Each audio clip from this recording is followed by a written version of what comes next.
कृषी विद्यापीठाच्या ताब्यात असलेल्या व शासनाच्या मालकीचा जागेचा TDR मंजूर करू नये असं मी सरकारला सूचना केली, पण तरीही त्याच्यावर कुठलीही कारवाई पुढच्या कालखंडात झाली नाही. त्या कालखंडातही झाली नाही. म्हणून महाराष्ट्राच्या विधानसभेमध्ये हा विषय देवेंद्र फडणवीस आणि मी, त्या कालखंडामध्ये माननीय देवेंद्र फडणवीस आणि मी या दोघांनी महाराष्ट्राच्या विधानसभेमध्ये विरोधी पक्षात असताना आम्ही परत मांडला, विधानसभेमध्ये मांडला आणि विधानसभेमध्ये सुरू केल्यानुसार ते चौकशी सुरू झाली किंवा चौकशीचे आदेश दिले की ठीक आहे आम्ही चौकशी करतो.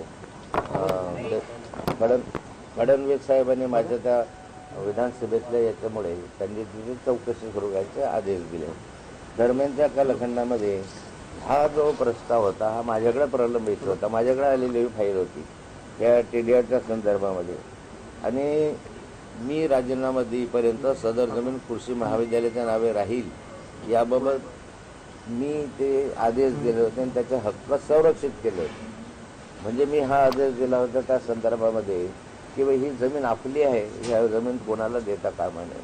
मधल्या कालखंडामध्ये ह्यांनी ती जमीन आपल्या नावावर लावावी म्हणून जो प्रयत्न केला किंवा त्यांनी हा TDR मिळवण्याचा प्रयत्न केला आणि मिळवला, म्हणजे त्यांनी ही जमीन त्या कालखंडामध्ये 2015च्या सुमारामध्ये जवळपास त्यांनी त्याच्या अधिकारामध्ये मिळवली. हे असताना मग हे चुकीचं आहे.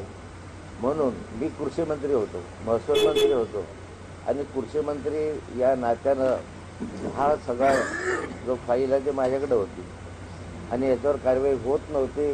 म्हणून ॲग्रिकल्चर कॉलेजच्या डीनला त्या कालखंडामध्ये मी सूचना केल्या की आपली जमीन आहे आणि आपली जमीन हडप करण्याचा हा प्रयत्न होतो आहे, म्हणून याच्या आपली जमीन आहे आणि आपली जमीन हडप करण्याचा हा प्रयत्न होतो आहे, म्हणून याच्या विरुद्ध हेमंत गावंडे आणि ते जे सगळे आहेत त्यांच्या विरुद्ध फौजदारी गुन्हा दाखल करण्यात यावा. म्हणून आमचे जे डीन त्या कालखंडामध्ये होते त्या डीनने त्या ठिकाणी माझ्या सूचनेनुसार शिवाजीनगर पोलीस स्टेशनला गुन्हा या हेमंत गावंडेच्या विरुद्ध गुन्हा दाखल केला. त्याची FIR ची प्रत माझ्याकडे आहे, म्हणजे त्यावर गुन्हाच दाखल झाला. आता प्रश्न असा आहे की ज्यावेळेस मी माझ्या सूचनेनुसार त्या ठिकाणी गुन्हा दाखल करण्यात आला, त्याच्यामध्ये हेमंत गावंडेने कशा रीतीने बनावट कागदपत्र केले आहेत याचा उल्लेख त्याच्यामध्ये आपण केलेला आहे. आणि त्या फिर्यादीमध्ये म्हणजे ही एक सांगतो तुम्हाला की 1/2/2015 हा गुन्हा दाखल करण्यात आला, 1/2/15 आणि त्यामध्ये संशयित आरोपी म्हणून ते केले त्यांचे म्हणजे राजेंद्र रामचंद्र विध्वंस,